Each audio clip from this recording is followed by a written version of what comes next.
ये होता है उस इकोसिस्टम को कोहनी मार के अपना काम करते जाने का असर, क्योंकि असर दिख रहा है। पीएम मोदी का मिशन पूरा नहीं हुआ जब तक, तो वो एक के बाद एक सुधार करते चले गए। कल ही हमने आपको बताया था कि 2 करोड़ से ज्यादा आधार नंबर बंद कर दिए गए। अब आधार से जुड़ा एक और अहम फैसला लिया गया है। यूपी और महाराष्ट्र सरकार ने आधार कार्ड से जुड़ा बड़ा फैसला किया है। उत्तर प्रदेश में आधार कार्ड जन प्रमाण पत्र के तौर पर मान्य नहीं होगा। महाराष्ट्र सरकार ने भी आधार को जन प्रमाण पत्र के तौर पर अमान्य कर दिया है। इस फैसले से फर्जी जन प्रमाण पत्र के आधार पर लाभ लेने वालों पर रोक लग जाएगी। साथ ही सरकारी योजनाओं का लाभ सही व्यक्ति तक पहुंच सकेगा। जन प्रमाण पत्र के नियमों को लेकर भी पारदर्शिता आएगी। तो एक इकोसिस्टम जो नरेंद्र मोदी से चिढ़ा बैठा है, वो यही सब ना वजह है। पहले जनधन अकाउंट खुलवा दिए, बिचौलियों की चांदी रहती थी, अब सीधा अकाउंट में पैसा चल जाता है। तो जिसका पैसा बीच में कट गया बिचौलियों का, उसको कैसे नरेंद्र मोदी अच्छे लगेंगे? लेकिन जो गरीब आदमी के अकाउंट में जा रहा है उसको अच्छे लग रहे हैं, वो वोट दे रहा है। तो राहुल गांधी कहते हैं वोट चोरी हो रहा है। नरेंद्र मोदी बड़े से बड़ा रिफॉर्म करते चले जा रहे हैं। कई बार तो लोग ऐसा पूछते हैं कि अरे यार, ये कोई पहले क्यों नहीं कर पाया? क्योंकि वो कोई बहुत ऐसा तूफानी काम नहीं है, लेकिन नरेंद्र मोदी कर रहे हैं तो लगता है कि अरे यार, कोई सोच तो रहा है। छोटी से छोटी चीजों में भी सुधार कर रहे हैं, जिनसे बड़ी बड़ी परेशानियां दूर हो रही हैं। जैसे आप देखिए, अभी तक पेंशन लेने के लिए हर साल रिटायर्ड कर्मचारियों को अपने जिंदा होने का प्रमाण पत्र देना पड़ता था। इसके लिए निर्धारित बैंक में जाना पड़ता था कि भाई मैं जिंदा हूं। लेकिन कई बार बहुत बुजुर्ग हैं, उनको दिक्कत आती थी, कोई किसी को कुछ बीमारी है, चल नहीं रहे, उठ के जाना पड़ रहा है। लेकिन अब इस सारे झंझट से बुजुर्गों को मुक्ति मिल गई। यूआईडीएआई ने पेंशन के लिए ऐसा इंतजाम कर दिया है कि अब घर बैठे ही जीवन प्रमाण पत्र बन रहा है। कहीं किसी लाइन में लगने की जरूरत ही नहीं। यह सब कैसे हो रहा है आपको बताता हूं। अब घर बैठे ही जीवन प्रमाण पत्र बनवा सकते हैं लोग। इसके लिए 2 ऐप डाउनलोड करने हैं बस। आधार फेस आरडी ऐप, इसको डाउनलोड करना है, और जीवन प्रमाण ऐप को डाउनलोड करना है। जीवन प्रमाण ऐप पर अपना आधार नंबर डालिए, फिर अपना मोबाइल नंबर डालिए, ईमेल आईडी डालिए, उसके बाद मोबाइल पर आए ओटीपी को डालकर सबमिट कर दीजिए। उसके बाद अपना पेंशन का डिटेल डालिए। उसके बाद आधार फेस आरडी से फेस ऑथेंटिकेशन होगा। वहां पे आपका चेहरा चेक कर लेगा कि भाई इसका चेहरा आया, उसमें अपना चेहरा दिखाइए, रिकॉग्नाइज कर लेगा, हाँ ये वही है जिनका पेंशन होना है। इसके बाद आपका जीवन प्रमाण पत्र बन गया। यह प्रक्रिया पूरी तरह से डिजिटल और सुरक्षित है। अब आप सोचिए, यह कोई ऐसा तूफानी काम नहीं है कि नहीं हो सकता था पहले। लेकिन भाई, नियत भी तो होनी चाहिए, किसी का दर्द समझने की बात भी तो होनी चाहिए कि अरे यार, लोगों को दिक्कत आ रही है, कैसे कर सकते हैं।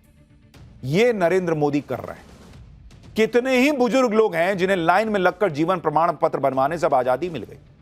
कई ऐसे पेंशन धारक हैं जो चल फिर नहीं सकते, उनके लिए किसी वरदान से कम नहीं।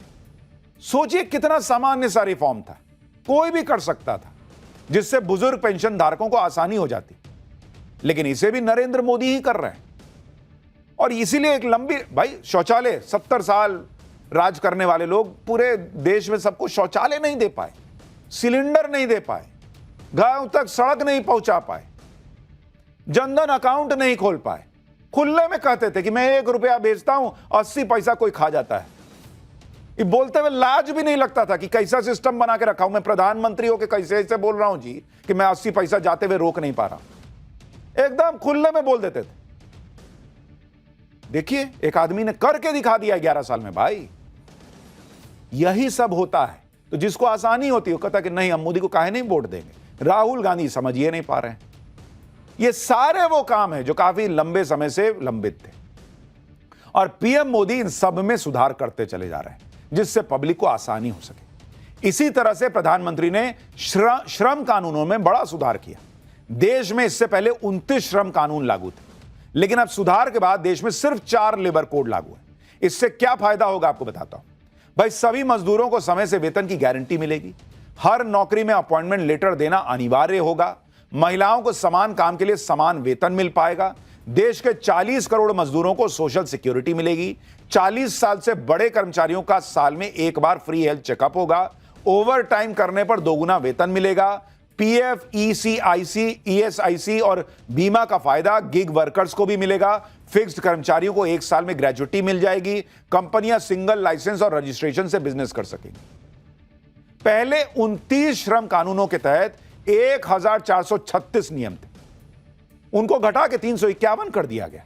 यानी नियमों के जंजाल से मुक्ति मिली। इससे कंपनियों को फायदा, लेबर को फायदा, कर्मचारी को फायदा। और इस लेबर कोड में कर्मचारियों का पूरा ख्याल रखा गया है। अब वो कर्मचारी नहीं वोट करेगा नरेंद्र मोदी को तो राहुल गांधी कहेंगे वोट चोरी करते हैं। संसद के शीतकालीन सत्र में भी मोदी सरकार कई रिफॉर्म वाले बिल लाने वाली है, जिनमें एटॉमिक एनर्जी बिल 2025 शामिल है। परमाणु ऊर्जा कंट्रोल और रेगुलेशन पर नया फ्रेमवर्क इससे बनेगा। प्राइवेट कंपनियों को न्यूक्लियर सेक्टर में एंट्री मिल सकेगी। कॉर्पोरेट लॉ अमेंडमेंट बिल 2025 इसमें शामिल है। ईज ऑफ डूइंग बिजनेस को और सरल बनाया जाएगा। कॉन्स्टिट्यूशन में 131वां संशोधन बिल 2025 आएगा, जिससे चंडीगढ़ को संविधान के आर्टिकल 240 में लाया जाएगा। इससे केंद्र शासित प्रदेशों के लिए नियम बन सकते हैं। Higher education of India bill college और यूनिवर्सिटी को ज्यादा फ्रीडम देना, सिस्टम को पारदर्शी बनाना इसका मकसद है। यूजीसी, एआईसीटीई, एनसीटीई को खत्म कर एक कमीशन में जोड़ा जाएगा। नेशनल हाईवे अमेंडमेंट बिल, इससे भूमि अधिग्रहण की प्रक्रिया तेज होगी और अधिक पारदर्शी होगी, जिससे नेशनल हाईवे प्रोजेक्ट्स में देरी कम हो सकेगी।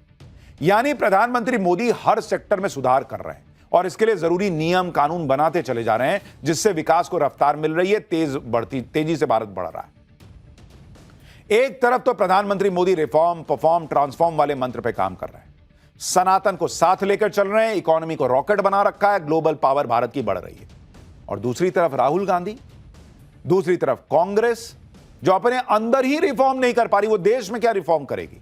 राहुल गांधी जो मिशन मोड में वोट चोरी का मुद्दा उठा रहे हैं, ये जानते हुए भी कि इसका जमीन पर कोई असर नहीं हो रहा। पूरा बिहार चुनाव राहुल गांधी के वोट चोरी वाले कैंपेन पर कांग्रेस ने लड़ लिया।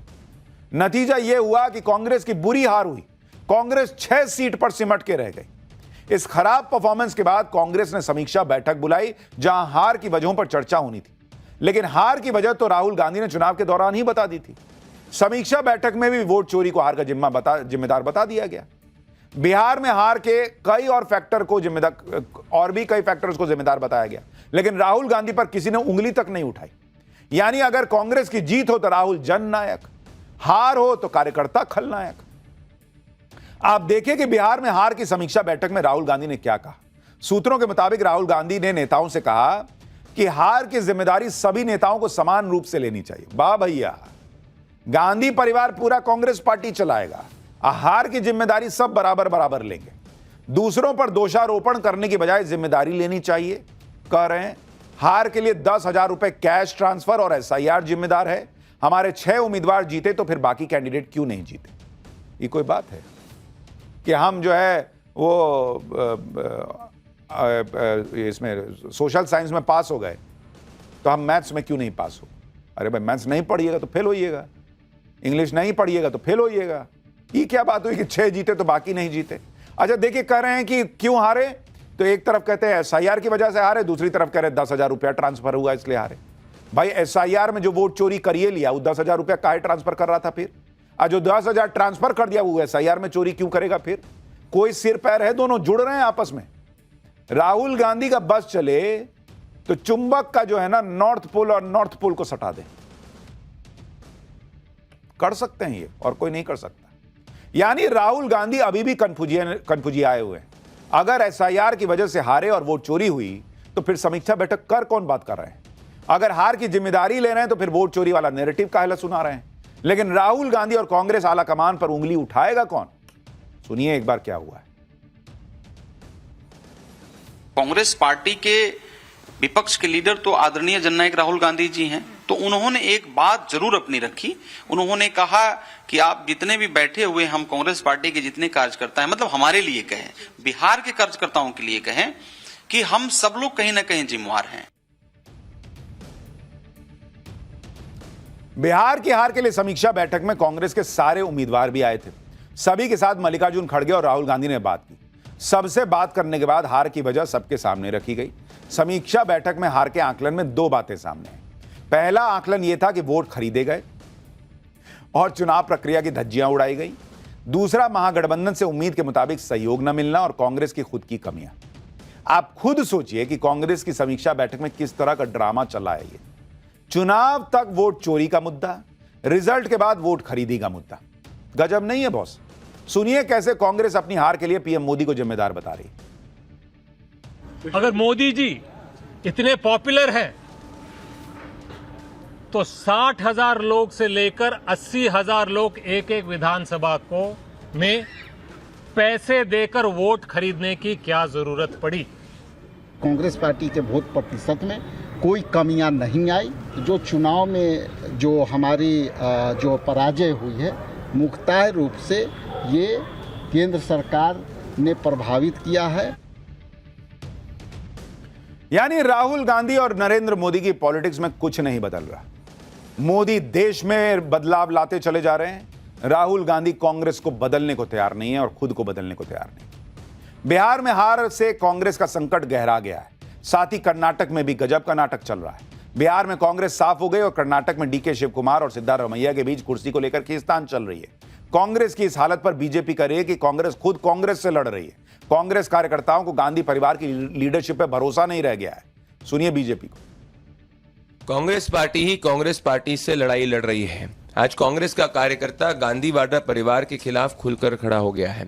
कर्नाटक में कांग्रेस कांग्रेस से लड़ रही है। बिहार के अंदर कांग्रेस का कार्यकर्ता गांधी वाड्रा परिवार के नेतृत्व पर सवाल उठा रहा है और ये पूछ रहा है कि टिकट चोरी हुई, टिकटों में भ्रष्टाचार हुआ, इसके लिए जिम्मेदार कौन है? तो भैया वहां तो जो चल रहा है सो चल ही रहा है।